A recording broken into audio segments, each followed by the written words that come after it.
Welcome, everybody. Good afternoon. Thanks for joining us. I hope everybody is staying warm. I'm so pleased to see you all here with us today to learn more about the IAble accounts and learn what's new. I'm Brooke Lovelace. I'm the Executive Director of the Iowa Developmental Disabilities Council, and we have been a proud partner with the State Treasury's Office to promote the IAble accounts and provide education onto how they work. We believe this is actually our 7th year partnering with the Treasury Department to do this because we all want to increase those that have the IAble accounts. The IAble accounts are a great way for people with disabilities to obtain and maintain independence, and our DD Council is all about helping people do that. So if you are unfamiliar about the DD Council, our website or contact information will be given at the end. But we do want most of our time together spent learning about the IAble accounts and the new happenings. Just some housekeeping before we get started. There is closed captioning. You should see that on the bottom. Sometimes you do have to hit the more button to get that show up. We do have an interpreter, and hopefully she is pinned for you. We ask that you do please stay on mute during the webinar. At the end, you can come off mute to ask questions. We also ask if you're not speaking to keep your camera off. That just allows for better accessibility for folks. And as we said, there should be some time at the end to ask some questions, and then you can raise your hand and come off mute. For this webinar, we will be disabling the chat function, but please feel free to enter your questions anytime during the presentation using the Q&A button on the bottom. And that also, you might have to hit the more button to find that. We do have Christy and Elizabeth from the Treasurer's Office that's going to try and answer some questions as we go. And then, as I mentioned a couple of times now, we hope that there'll be time at the end if people continue to have questions. So with that, now I'm going to get our presentation started and turn it over to Alicia Callanan. That's a Deputy Officer with the Treasurer's Department. Alicia, go ahead and take it away. Thank you, Brooke, and thank you for the partnership. We greatly appreciate it. We wouldn't be able to put these on to be able to spread this information without the assistance of the DD Council. So today's agenda, I'm going to go through some of the plan highlights for IAble, talk about opening an account, dive a little bit into the investment options, talk about contributions and expenses, and then go through some of the account tools as well. But first, I want to take a pause, and we have some poll questions we're going to ask throughout. So have our first poll question. All right, so how familiar are you with IAble? I'll give a minute for people to open that up or answer.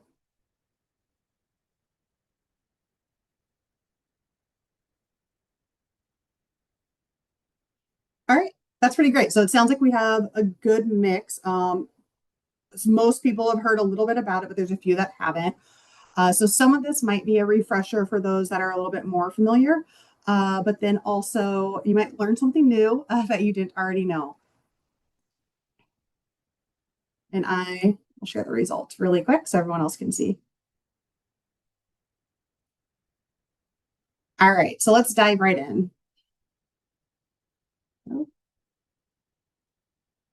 Okay, so let's talk about some of the plan highlights. I always think it's good to kind of take a step back and talk about why we got to where we're at. And even though we know we have so much more to go, it's nice to kind of look at who is saving with IAble and how many accounts we currently have open. When IAble was created, it was designed, it was really important to the team that we had something that was user-friendly and was easy to understand. We recognize that everyone might not be familiar with the investment options, which we'll discuss later, but we wanted to make it as easy as we could to have those to understand and then make it inexpensive. So it was a plan that could be used by everyone that is eligible. So today, and this is as of December 31st, we're sitting at over $44 million in total assets. We have over 3,800 accounts, which we think is great. But no, there's a lot more individuals that could benefit. And our average account size is just over $11,000. That's important to mention because it shows that some people are using these for their day-to-day expenses, but then we also might have some of those that are saving for long-term future, using it more as a savings account. So I just like to kind of mention that the account size really does vary across the board. All right, so let's take a step back and talk about what IAble is. So IAble allows eligible individuals with disabilities and their support system to save for qualified disability related expenses, earn tax breaks that are similar to 529 plans, and then most importantly, protect that eligibility for Medicaid, Social Security, and those other assistance programs. IAble was created after federal legislation was passed for the ABLE Act, which ABLE stands for Achieving a Better Life Experience Plan, and then IAble is Iowa's plan. So I'm going to dive into all of these. Let's start off with what eligible individual means. So there are two criteria that must be met to be eligible for an ABLE account. The first one is the onset of the age of the disability. This does not mean that the individual has to be under this age, but it must mean that their disability was present prior to the age of 46. This is a huge update. It was 26 previously. On January 1st, we took that jump to 46. So now millions more people across the United States are eligible for ABLE accounts. All right, so that is the first criteria. Let's talk about the second one. So the second criteria is one of the following three must be met. You don't have to meet all three of these, but one of the following. You must be eligible for SSI or SSDI. That doesn't mean you are necessarily receiving those benefits. Good enough. Thank you. The second one is if you aren't eligible for SSI or SSDI, your physician can certify that you have a similarly severe diagnosis. This isn't something you would need to send to the plan, but you would keep it on hand in case it was ever asked if you were audited. And then the last option is if you have a condition that's on the SSA's compassionate allowance list. I don't have all those memorized, but we do have a link to it on our website on our eligibility page. We also have an eligibility quiz that's very helpful to see if you or someone you know may be eligible for an IAble account. It's just right there at iable.gov/eligibility.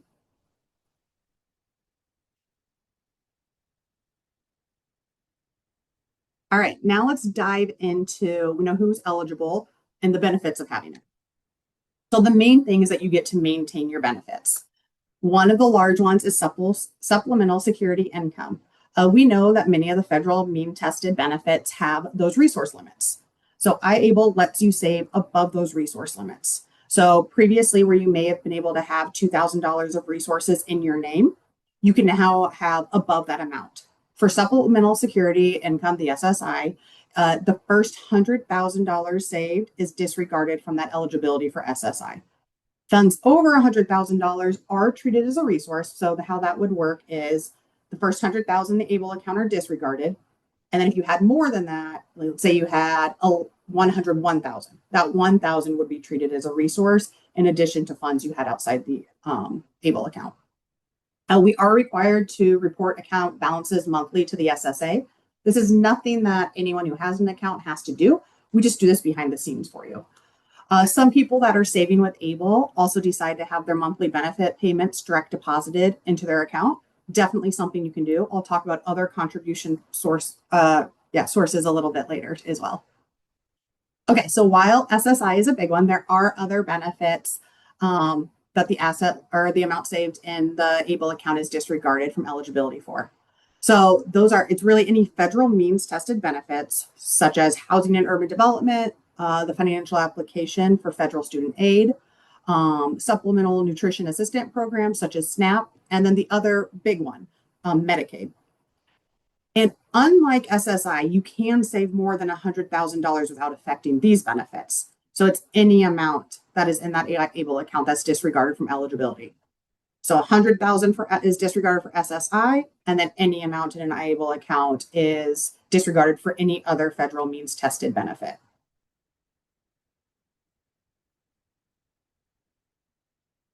All right. Then one of the other questions I get asked quite a bit, not as much as I used to, but I still do get quite a bit, is about Medicaid recapture.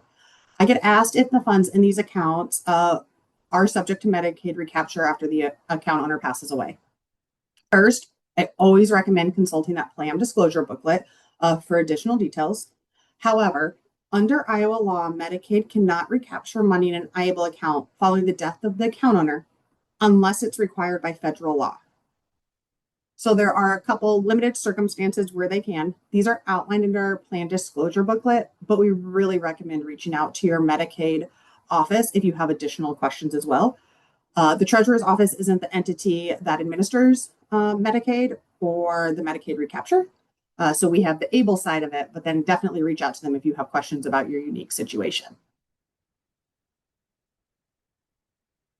All right, let's talk about opening an account. So if you're opening an account and that eligible person is under the age of 18, so that person that the account is for, if they're under 18, a parent or an individual with financial authority may open the account on behalf of that eligible individual. All right, now let's talk about if that individual is over the age of 18. First, if they have the legal capacity to manage their own finances, they can open their own account. They can do it online, or we have a paper form as well. If they opt to, they could also grant someone else the authority to act on the account with them or open the account on their behalf. I really like to think about this as I like to look back at myself when I was 18. I did not know how to open my own financial account through my bank. So I reached out to my mom. My mom helped me open it. And then I granted her the authority to help me manage that account. It's very similar to that way.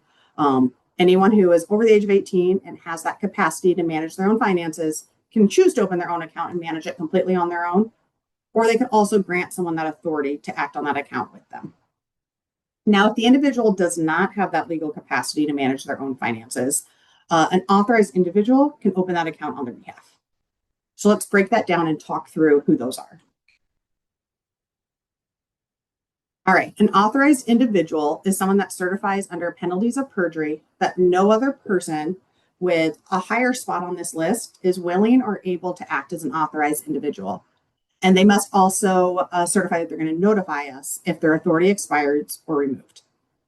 So really breaking that down, what that means is they're certifying that they fall on this list 1 through 7 higher than anyone else. So for example, if it's a power of attorney, that means the account owner gave them the ability to manage the account with them. And that power of attorney form doesn't need sent to the plan. It is just something that you would keep on hand. And this can be a person or entity. And I'll break down those entities in a minute. And next on the list is a conservator. And it goes down to spouse, parent, sibling, grandparent. And then last would be the SSA appointed rep payee, which again can be a person or entity. One thing I really like to stop and pause on is the willing or able. A very good example we might have is a parent is helping manage an ABLE account for their child. That parent might become aging and it's just not as easy for them to help manage that account. So they're willing, but they're not able. So at that point, the authorized individual might switch to a sibling or to maybe an SSA appointed rep payee. So you have someone who is able to manage it. You can have more than one authorized individual on the account. However, they do have to be at the same line. So it could be 2 parents, but it could not be a parent and a sibling. So that authorized individual does need to align within this order. All right, let's talk a little bit about entities. So an entity can serve as an authorized individual on behalf of the account owner. So some terms to know, because I just threw out a bunch of like who's an entity, and there are some other terms that we use for entities. An entity is any company, government agency, or organization. It can be for or not for profit that works with and empowers individuals with disabilities. Again, they would be someone who has that POA, the conservator, or potentially a rep payee as well. So within the entity, so that's the overarching company or organization, we have a control person. This is that individual or that person that has the authority to make binding commitments on behalf of the entity. So they have to sign that, yes, either if they are a for-profit, I own this company, or I am in a spot within that company that I have this right to make those decisions. And then we have authorized representatives. These are the individual people that are assigned to the entity management dashboard by that control person. And we have 3 access levels. We have read-only, signatory, and team member management. So that a control person and authorized representatives collectively, we call them team members. So once a control person sets up the account, they can set up an authorized representative that would manage all of their other team members. Because I frequently get asked, That person who can make the money commitments isn't in there maybe doing all of that necessary day to day. They could be, but they might not be. And that is when they would assign someone to step in and do that team member management. All right, so if you are an entity, and this might apply to you, there's a couple things to get started. First, you're going to have to determine who that entity control person is. And that control person will register the entity for online management dashboard. If you just go to our website, iable.gov, it's in the top right, and there is a drop down for entities. They'll be able to assign those authorized representative, and then they will need to submit a notarized entity certification form to the plan. That will be mailed into the plan. If you've already set up your entity perhaps and you're not on the dashboard yet, reach out to the plan. Our phone number is down below. They can help get you over to that dashboard as well.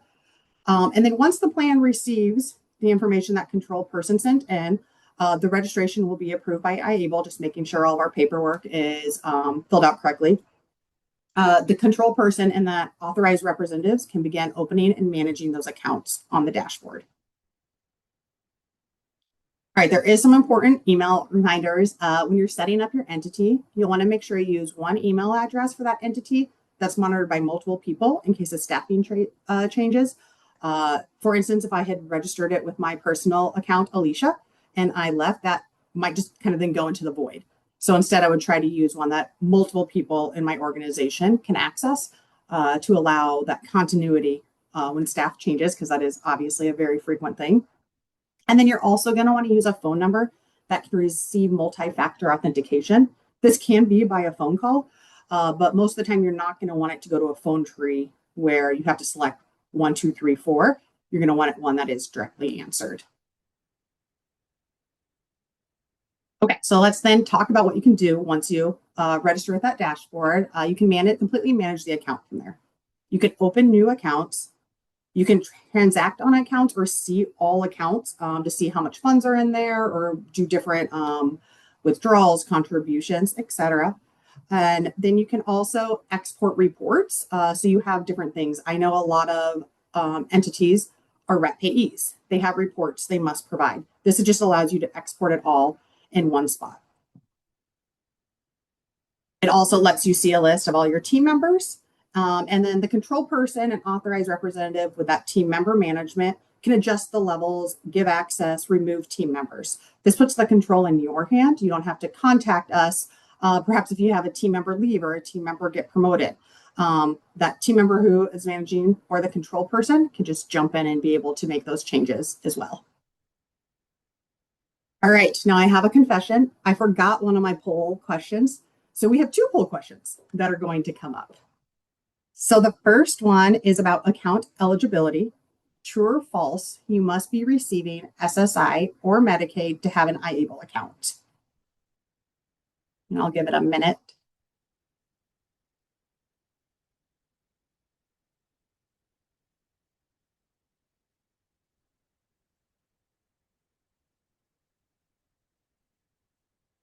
All right, looks like our responses are slowing down a little, so I'm going to end the poll. And I'll share the results. And you guys were correct. You do not have to be receiving SSI or Medicaid to have an IAble account. One of the ways to be eligible is that you could be, didn't mean to use eligible twice, but that you could be eligible for SSI, but there are other options as well. All right, so now on to our second poll question, or third poll question. All right, so account authority. True or false, account owners can grant someone authority to act on their account with them, such as receiving duplicate statements.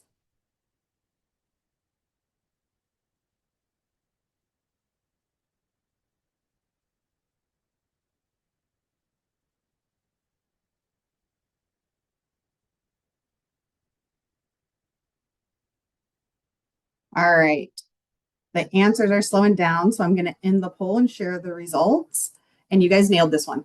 That is correct. They can, the account owner, if they're able to manage their own, if they have that ability to manage their own finances, they can grant someone else the authority to act with them. All right, sorry for the double pop quiz. Hopefully I won't forget the next one. All right, on to talking about our different investments and how you can save within ABLE. So the ABLE plan has 7 different investment options, plus a checking account option.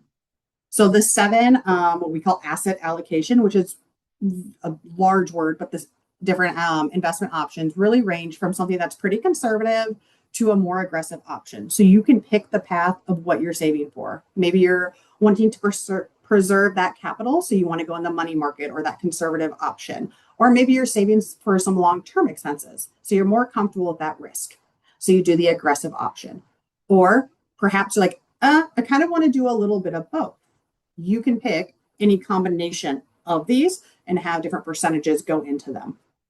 There is also a checking account option for the individuals that are managing those day-to-day finances, or wanting to use it as a more what we call transactional account. That does come with a debit card, and it is through Fifth Third Bank. If you're not sure, you're like, this sounds great, but I'm not sure what kind of investor I am. I'm not sure what's best for me. Definitely visit our website. We have a really great chart that helps kind of talk through different scenarios and might help you determine where your risk option is. We also always recommend reaching out to a tax or financial professional. They can help you talk through some of this as well. So there are some fees associated with the ABLE account. For all accounts, there is an annual account maintenance fee. We bill this quarterly, and it's $7.75 when enrolled in e-delivery. That just automatically happens to your account. You don't have to remember to pay it. It'll just auto happen if you're enrolled in e-delivery. I strongly recommend rolling in that e-delivery because you can get some discounts, not only this one, but some more I'll talk about below. If you aren't enrolled in that e-delivery, it is $14 per quarter. Now, if you're in one of those asset allocations, so not the checking account option, but one of those 7 other options I mentioned, there are some additional fees. Those can range from 0.28% to 0.34% annually. And it's on the funds that are in each of those fees. So to break that down, what that really means, let's say I have $1,000 in an account that has that 0.28%. That means I would pay $2.80 annually for those professional managed fees. Now, if you are invested in the checking account option, there is no monthly service charge if you have an average monthly balance of $250 or more, or if the account is enrolled in e-delivery with Fifth Third Bank, the bank that manages that. Otherwise, it is $2 per month. So if you aren't going to have that average balance of $250, strongly recommend doing the e-delivery, or if it's, I personally just find it more convenient to have the e-delivery as well.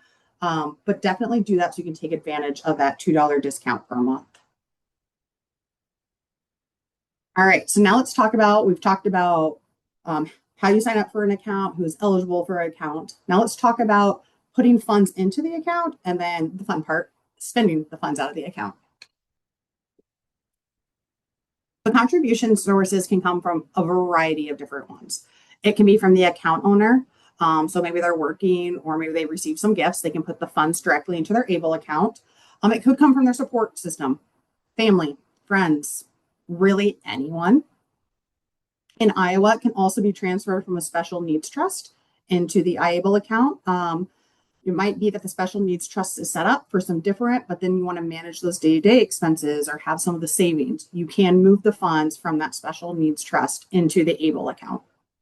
And then last but not least, you can roll over from a 529 plan, similar to ISA 529 or any other 529 plan.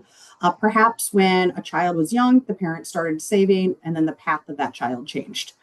So they can take those funds and roll them directly over. And then also we do have a unique U-gift code. This is really nice because it can be where you can give family and friends a code where they can just click on it to give you maybe holiday, birthday, other celebrations, maybe allowance, or really just because, and you don't have to give them your specific account number. So it allows for that secure contribution into the account while still protecting the account information for that account owner. All right. So with ABLE, there are some rules and guidelines around contribution amounts. So there is a maximum amount that can be contributed per calendar year. So this is January 1st through December 31st. And for this year, it is $20,000 in 2026. So $20,000 can be contributed to an ABLE account in this year. And then each contribution must have a minimum of $1. So you can't do a 50-cent contribution. It does have to be a minimum of $1, but we purposely want to keep that very low to not have that be a barrier preventing people from being able to contribute. And then just that little light bulb, don't forget, $100,000, it can be saved in that ABLE account without jeopardizing the SSI benefits. However, any amount that's in that account is disregarded from Medicaid and other assistance programs. So really, when you look at this one, a lot of times they'll say only 20,000. Yes, so it would take time to get to that 100,000. However, if someone maybe is in a more aggressive option, it can grow. Plus, I mean, just continually putting that in, that compound investing. And then there is one other benefit. If an account owner is working, an account owner that's earning income can contribute additional funds. So the $20,000 as the annual contribution limit, that can come from any source. Any of those other sources that wasn't the account owner that I mentioned previously. But then the account owner that's working can contribute an additional $15,000, 650, as long as they are not also contributing to a retirement plan offered through their employer. So that then brings the total that can be contributed annually to $35,000, 650 into the ABLE account. If this is something that's going to apply to you as an account owner, please visit our website. We have a lot more information about ABLE to Work, including how to sign up, because you do need to let the plan know so we can raise that cap limit, because we do have just a hard stop at that 20,000 otherwise. There are some additional tax benefits to saving with ABLE. We know these aren't the main reason people are saving, but it is kind of, I like to say, the icing on top or the frosting on the cake. So the assets that are in the account, they grow deferred from federal and state taxes. So what that really means is you put in the money post-tax. However, then any earnings that may happen while it's in the account, you don't pay any federal taxes on that money withdrawn when it's used to pay for qualified expenses. And I'll get to what qualified expenses are in a few slides. The other important thing to know too is that all withdrawals are free from Iowa income taxes. And there is a state tax deduction for those Iowa taxpayers making contributions. If you're familiar with 529, this number might seem very familiar. It is because they are the same.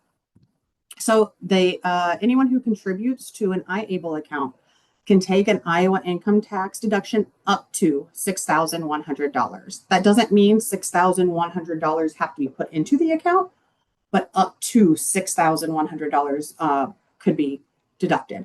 So in our scenario, we kind of broke down how this would work out, that $20,000 federal contribution limit. So here the account owner has $4,000 of their own. Maybe they received it from gifts, maybe working. It could just be miscellaneous funds. So they contribute that. They can deduct up to $4,000. Then a friend decides to contribute $1,500. That friend can deduct $1,500 off their Iowa taxes for what they put in the account. Then grandma decides to contribute $4,500. She can deduct the $45,000. Then mom's like, let's round this out and make that $20,000 annual limit. She contributes that $10,000. Since it's over that $6,100, she can only take the tax deduction up to the $6,100. Okay, now let's really dive into what is probably the most popular, how to spend the money. I talked earlier about the tax-free growth as long as it's used for a qualified disability expense. So let's break down what those are, but they're really any expense that happens as a result of having a disability. And it's really anything that also is intended to help you maintain or improve your health, independence, or quality of life. So a qualified disability expense is anything that helps you maintain or improve your health, independence, or quality of life. We put some examples down here. Please don't think this is an all-inclusive list. It's not. I don't know, I'll say it a lot, but it's really just any expense that helps you improve your quality of life. So some of the expenses we use as examples are job coaching. Maybe there's additional healthcare benefits that Medicaid's not covering. Maybe some assistive technology that you need. It could be transportation, food, and again, the list could go on and on. This is just a small sampling. It could be burial or funeral expenses if you're planning for maybe those end-of-life experiences, similar to how I'm planning and prepaying for that as well. Also can be used for housing. There is one rule around housing that's different than the other qualified disability expenses. In order to maintain your SSI benefits, housing expenses must be used in the month they are withdrawn from the ABLE account. So what that means is, let's say I have rent coming up on February 1st. If I can't pull the funds out in January and pay it on February 1st, I would either need to pay my rent early, so pay it by January 31st, or wait to February 1st to initiate that payment. All right, let's pause for another poll question. So which expense category do you think would you most likely use an IAble account for? Housing, health and wellness, transportation, just those basic living expenses, or maybe something completely else we didn't mention?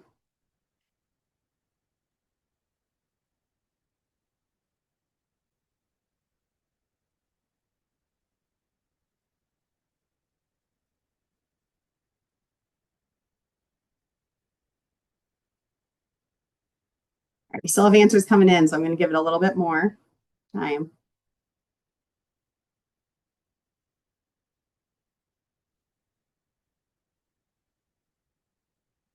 All right, I think we've stopped. We've slowed down. We haven't completely stopped. We've slowed down. So I'm gonna end the poll and then share the results. And it looks like we're kind of across the board that we would be using them for a little bit of everything, which is great because that is really what they're designed for. And it isn't designed that you are only required to use them for this one option, but that you can really just use them for whatever the needs might be at that time. All right. So next, let's dive into some of the account tools that we have with the accounts. So the online management. I can't stress enough how great it is to have the online management. It makes it super easy to use. You can transact on your account directly from the website. You can see your balance. You can make those withdrawals. You can have a withdrawal sent to yourself, or perhaps you could have it sent to someone else that, like, maybe if you're paying for therapy or paying rent, just have it going to the automatically to your landlord. It also allows you to view your account history to see where the spending has went or any growth your account may have had as well. And then don't forget, if you're using that e-delivery statement, you get that discount. So then these next two are my favorite tools with IAble, and I'm going to say they're the most hidden that people don't know about. So I've been trying to spread the word about them more and more. One of the ones that I really love is the systematic withdrawals. So this allows for you to preset periodic at any interval you want withdrawals for qualified disability expenses. So I like to use the rent one just because it's pretty easy. I know I have rent due every month on the 1st. So I just set it up to send a check to my landlord. I have it mailed out like January 20th, so I know it's there every month. I plan to just have that sent. It could be that I have something I pay quarterly. It could also be maybe my car payments due. I just have it set up to go straight to my loan company. That way I don't have to remember to make that payment. It's just automatic. We also have this thing called systematic exchanges. So you are within ABLE only allowed to have 2 investment option changes a year. So that means you can move from one investment option type to another. However, any new funds you're putting in can go into any of those 8 investment, the 7 asset allocation, and that 1 checking. However, with systematic exchanges, you can set it up to automatically move funds from one investment type to another on any set period of time you want. So I look at this as, maybe I know I want $200 pulled from my, let's say, moderately aggressive option into my checking account each quarter. That way I can use that as kind of like my fun money, but I know I still have this other savings account going over in that moderate aggressive, because I'm uncomfortable with taking that little bit more risk. So I can just set it up to automatically transfer so I don't have to go in and do the withdrawal. All right, some other account tools we have is IAble and a special needs trust comparison. I talked how you can transfer funds from special needs trust into ABLE. And typically that gets a lot of questions on what the difference is. I'm definitely not a special needs trust expert, but we did work with some experts to create a chart that helps you kind of see what the different types are and how they might work together. If you're like, I'm ready to go, what do I need? We also have a new account on our checklist This just outlines all the information you'll need to open an IAble account, either for yourself or if you're going to be the authorized individual for someone else as well. And then we do have a withdrawal log. This is not required at all, but this is something that gives you a place if you want to keep track of your withdrawals. You do not have to send this to IAble. We don't keep track of them. What you would need to do is if you were to get audited by the IRS or in Iowa, the Department of Revenue, you would have to show the qualified expenses. So sometimes it's just nice to keep track of it. If I say this, and I think it's becoming less and less known, but I think of it like a check register. I was taught how to do a check register in high school, but that might be a dying thing now with checks not being as prevalent, but it just looks very similar to that. Okay, so let's recap and talk about what we went over today. So IAble lets you save above those income limits for SSI and Medicaid. Anyone can be involved in that saving. It doesn't just have to be from the eligible person. It can really be family, friends, anyone. No documentation is required to open an account. You don't need to send anything. But if you're doing a paper enrollment form, you'd send the enrollment form to the plan. Otherwise, if you're doing it online, you don't need to send anything in. We don't need a copy of the conservatorship like paperwork. We don't need the power of attorney. We always have the right to ask for this, but we don't require it to be sent. It would only be if there was a dispute on the account. You can choose from those variety of investment options, which include the checking account. The minimum contribution is only that $1. And then we do that state tax deduction for any Iowa taxpayer that's making contributions. And so now I wanted to open it up for questions. I hope to leave us enough time to get to them, but if not, take a picture and save it for later. And this is our website, our phone number, and our email address. Feel free to reach out to us on any of those as well. All right, are there any questions? Actually, I almost forgot my last poll question. Can we do that first and then we'll open it up for questions? All right, so of the topics that we mentioned in this webinar, what would you like to learn more about? This helps us try to plan for the future ones and maybe know what resources to help put on the website as well.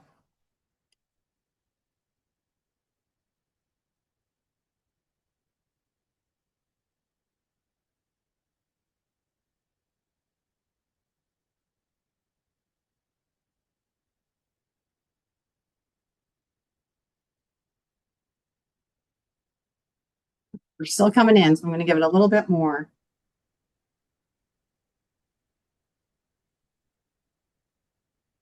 All right, I think we've slowed down. So I'm going to end the poll and share the results. And it looks like we're across the board. So a little bit of everything, a good mix. So that is good to know. And we will try to continue to offer these and to expand on those as well. All right, Brooke, are there questions in the Q&A? Yeah, we do have a couple unanswered in the Q&A, but I do see that Kay has her hand up. So maybe we should go to a live question first. Sounds great. Kay, Marcel, if you want to. I have unmuted. Yeah. Okay. I'm just wondering, I think I've heard this, but it's been a while, of what happens to the funds in an IAble account when the owner passes away? Yeah, no, that's a great question. I probably should have mentioned that. So it goes to the estate. It's just the same as if something would have happened to me, what would happen to my bank account, it would go to my estate. If there is not, if over $50,000 for that individual has assets, we do have a small affidavit of administration, which is the same way, like under Iowa law, what would happen if something were to happen to me as well. And that is after all qualified expenses are paid. So if there were funeral costs, those could be paid after the death of the account owner as well, out of the IAble account. And then after that, it goes to their estate. Yep. So like a special needs trust that is set up. Yeah, I'll be honest, I'm not a state expert, but yes, whoever is the executor of that estate, wherever that is set up to go. Yes, there is one thing that I guess we don't dive into the weeds as much, but if there was a successor account owner, so if the individual had a sibling that was eligible for an IAble account and they named them a successor, it could be rolled over into that sibling's account as well. Oh, interesting. Okay, thank you. Yeah. I'm not seeing any other hands. Oh, but we do have, why don't we go first to the questions that were in the Q&A that we didn't get to answer. The first one is, I've seen some debate about whether entertainment and recreation are explicitly part of the qualified expenses. My thought is they do fall under quality of life, but do you have anything that specifically mentions these types of questions? So I'm going to say this first. I can't give tax or financial advice, so I do recommend reaching out to that tax or legal professional. However, I can speak generically on where I have seen people use the qualified expenses. While IAble isn't the entity that determines these, it is the Social Security Administration. I have seen multiple times where people have used this. One of my favorite stories is there was an individual that had an ABLE account. They went out to eat with their friend and they were able to be empowered enough to pay for that meal for their friend. Whereas, because that's improving their quality of life, they've never been able to buy a meal for someone before because they didn't have the funds. So it really is written broad, but it is anything that improves the quality of life. One thing that I guess I did get asked that I was able to say, like, I can pretty much say that's a no, was some recreational activities that aren't legal in the state of Iowa, but might be legal in other states. Since in Iowa, that would not be because that's not a legal expense underneath Iowa law. All right. Good questions. Okay, our next one, and then we'll go to somebody live. Can we fund IAble for sibling and then reimburse ourselves for expenses such as mileage for transportation that we provide? So I will say, I'm going to again speak generally because I can't speak to individual situations, but it is, I mean, it has been, yes, transportation that is being provided to help the individual with the disability improve their quality of life. It could be taken to a health, oh my gosh, I just blinked on the word. I am sorry, a health appointment or something like that. Those would be eligible expenses that would be able to be qualified. Okay, and it looks like Evan Schultz, you wanted to ask a question live? I had something. Thank you. First off, thank you. Something along with K. Is there an age like limit as far as does anyone ever age out? Oh, no, it's a great question. No, you can have an ABLE account any age, just as long as that onset was prior to the age of 46. So you can be 103 and have an Okay, ABLE account still. thank you. Yeah, no, that's a great question. I haven't got that one before. And Mary Bartles, you have a question on the payee side. Do you want to come off mute and ask your question? Thank you. I have an individual who we are a payee entity, and one of our clients, before we were payee, she was with someone else. She opened an IAble by herself. We're under the understanding that because Social Security requires a doctor's notice and says that they were incapable of managing their funds, that they would be a person that would be not able to open an IAble by themselves. She now is under us. She has missed statements. She moved, didn't report it or anything, and now she's asking for our help. I reached out and asked if there was a way for her to approve us to be under our entity. And I've kind of gotten two different answers. So is somebody able, under our understanding, she shouldn't have been able to open it herself. And she clearly needs assistance because she hasn't gotten statements for 2 years. Yeah, so I'm gonna again, I can't speak to individuals. I'm gonna speak a little broadly. But we are required to follow the law. Obviously, that's I sorry, I just said that. But so in an instance like this, if she has the capacity to manage her account, but she does need or wants that assistance, she could fill out the power of attorney and have the entity be named as the power of attorney form.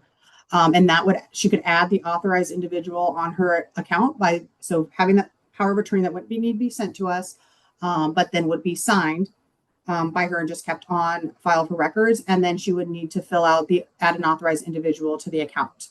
Now, if she truly doesn't have the ability to manage her own finances, the plan would need the legal documentation to say she does not have the ability to manage her own finances. And then we can transition it to being managed by an authorized individual only. But we would need the legal documentation if she truly does not have that legal ability to sign a power of attorney saying that. Well, she forgot that she even had it and just was surprised when we told her because we have her number. So the only way to change it is for the entity themselves to become power of attorney, and that has to go through the court system. Not necessarily. If she can sign legal documents, and she could sign the power of attorney, that doesn't have to go through the court. You can print off the power of attorney off of we have an IAble power of attorney on our website that can be printed off of that, and then that's just kept for your records. Okay. All right. Thank you. Yeah. We have another question in the question and answer, and this is a good one. Is there a plan in place in case IAble is closed down by the state government? What would happen to the funds saved by the individuals?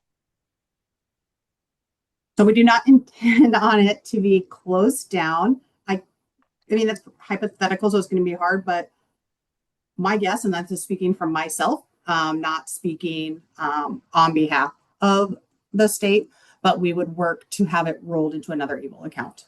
We would partner with another state. Again, I don't anticipate that happening, but that is what I would envision.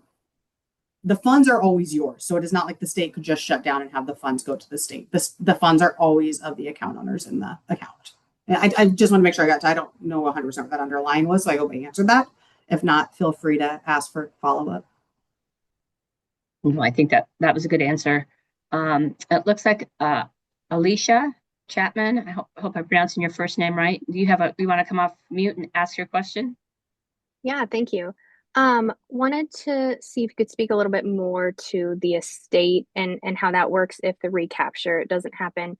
We have quite a few people that we manage as an entity as rep payee that we manage their money because maybe there was something going on with the family, taking money or using it inappropriately. So I'm worried that if we do decide to kind of go and get several people IAbles, if they do pass away, that with the estate, that money would then go back to those same people that maybe have abused them financially in the past. Yeah, so we are just like any financial institution, we are required to follow Iowa interstate law. So it would go to whoever their rightful heirs are. If there was not a will, if there was a will in place, that would be probated. Again, I am not an estate attorney, and I'm not an attorney at all. So I just wanted to make that clear. I'm not saying that, but it would be how it was probated if they had a will.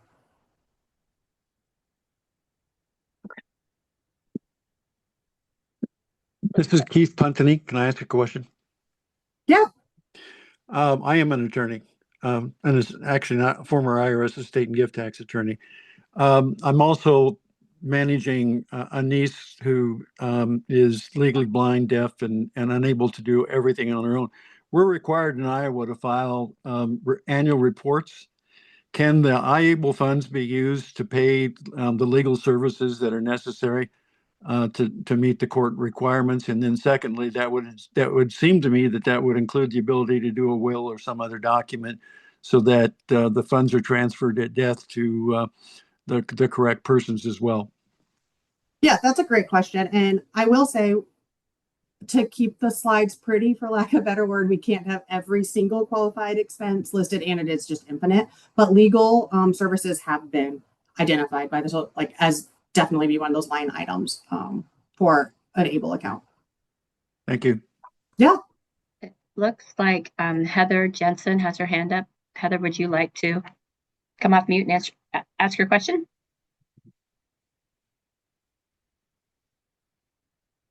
Heather, I think you might still be on mute.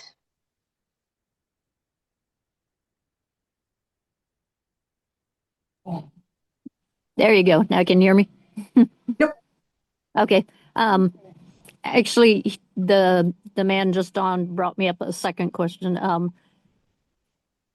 Can you use that to pay like a conservator? Use this account to pay a conservator? I don't, Yeah, so that's not illegal, but I'm going to speak very broadly. Again, I am not an expert I don't know what the conservator documentation says. However, it has been that legal services or anything that helps improve a quality of life. So if an individual needs that to improve their quality of life, as long as again, I don't know what the conservator documents or those laws are, as long as there is nothing over there prohibiting that. okay. My original question was a real quick one was, does that mean, from one of your last questions is this not like a FDIC insured money? Oh, that's a good question. And I probably should have mentioned that. The checking account option is Yeah. FDIC insured. The other Right. ones aren't. Yes. The checking. The checking account is FDIC insured up until those limits. Okay, thank you. Yeah.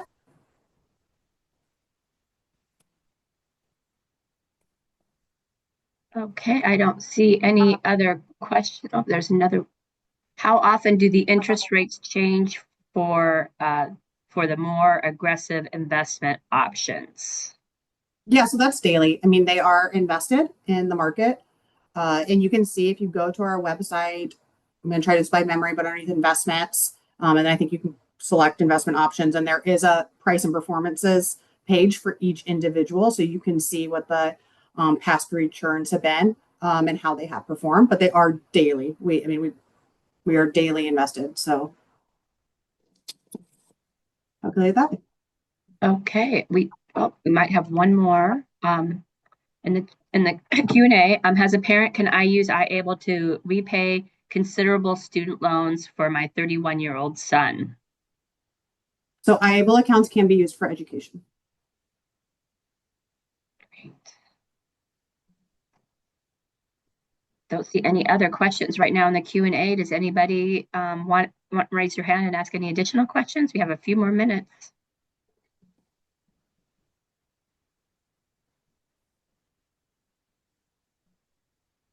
We do have one more in the Q&A.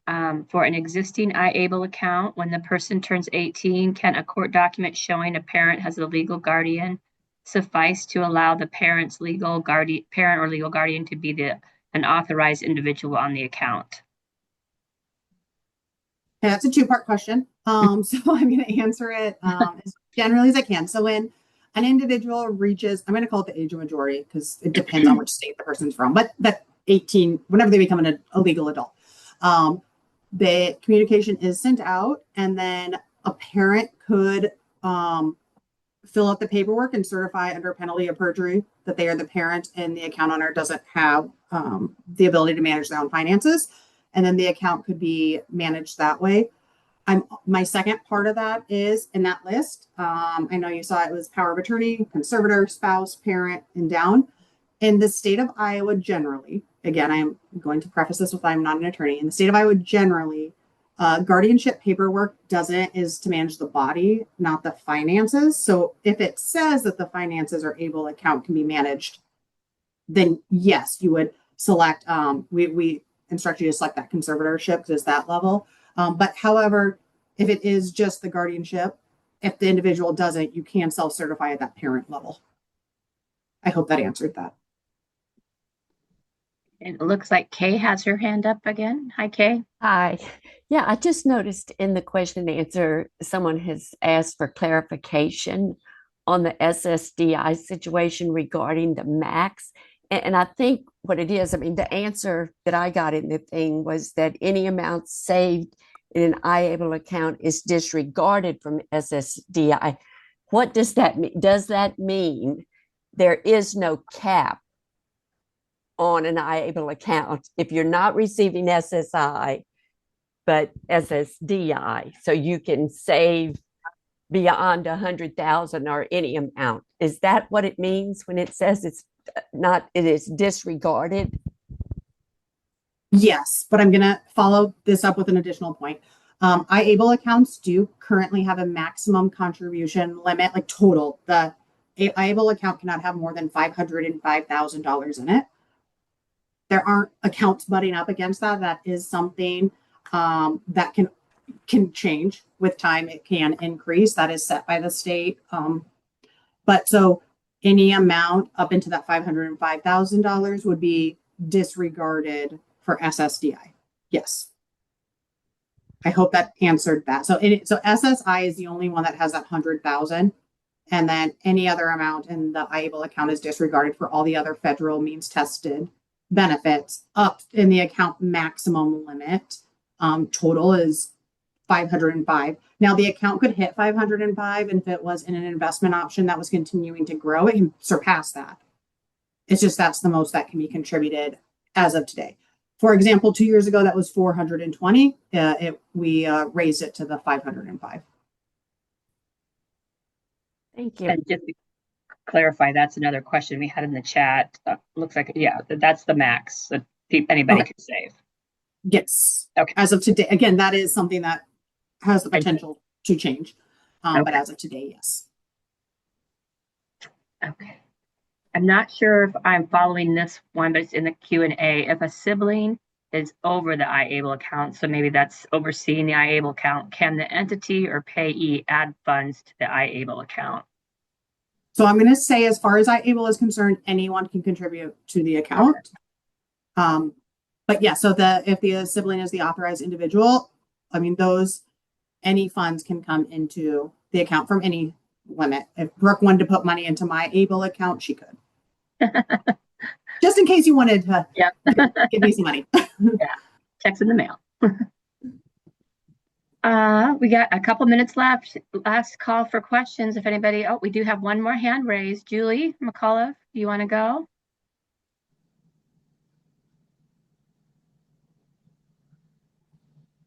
Julie, if you're asking your question, you're still on mute. Audio display. Yeah. I would assume that possibly because, this wasn't available to me for most of my adult life, but I assume that since I am retired and I draw a pension, I would not qualify.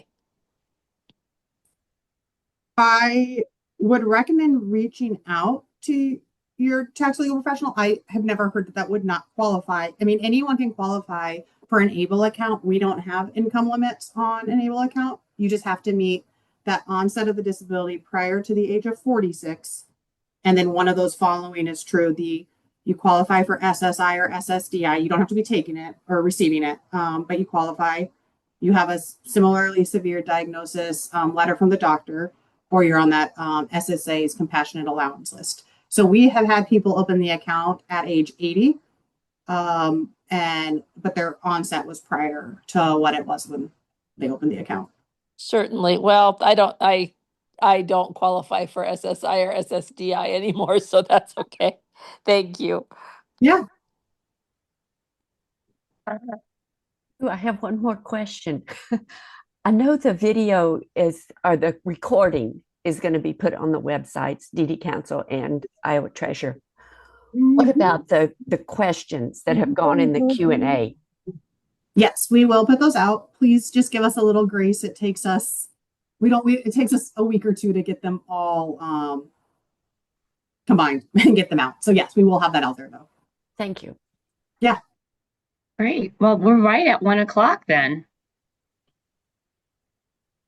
Thank you, everyone. This was great. The questions are always my favorite part. Yes. Thanks so much to the Treasurer's Department for always doing this for us. Great information. So I think we will have one question about whether you will open an IAble account after this, if you don't have one already. So please answer that question. Hopefully that will pop up when you sign off today. Thanks, everyone.